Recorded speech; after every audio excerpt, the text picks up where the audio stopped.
સદબુદ્ધિ આપે, કેમ કે આ વર્કરોની માંગણી છે એ હકની છે અને ઘણા સમયથી આ લોકોને જે કોરોના કાળમાં જે છૂટા કરવામાં આવ્યા પણ એવી કોઈ આ લોકો કોર્ટમાં કેસ કર્યા કોર્ટનો ચુકાદો છે જ્યાં સુધી આપ નોકરી બાપુ શું પ્રશ્ન છે અને શું સમસ્યા છે?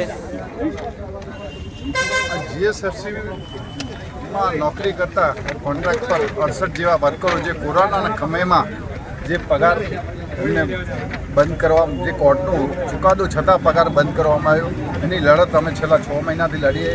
વચ્ચે એવો નિર્ણય લીધો કે અમે પગાર આપશું જ્યાં સુધી કોર્ટનો નિર્ણય ના આવે અને તમને નોકરી ઉપર ના રાખવામાં આવે ત્યાં સુધી અમે પગાર આપશું. વચ્ચે વળી પગાર બ્રેક કરવામાં આવ્યો. એની અમારે મિટિંગો થઈ અને મેનેજમેન્ટે એવું કીધું કાયમ માટે અમે નિર્ણય લઈએ છીએ અને અમને કામ આપીએ છીએ. તો કામ આપો. અમારે બેઠા બેઠા પગાર અમારા વર્કરોને જોતો નહીં. અમારા વર્કરો કામ કરવા તૈયાર છે. આપ ગમે ત્યાં જીએસએફસીમાં રોજ તમે નવા વર્કરો લો છો, એમ કરતાં 68 લોકો બેઠા છે ઘરે, એને નોકરી આપો.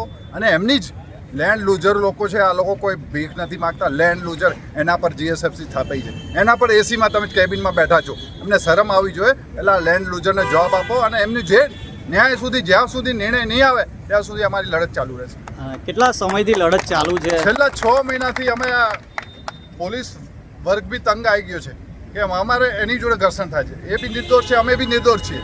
પણ આનો નિર્ણય મેનેજમેન્ટ લઈ જલ્દીથી અમને ન્યાય આપે, બાકી આવો ને આવો ઘર્ષણ ચાલુ રહેશે.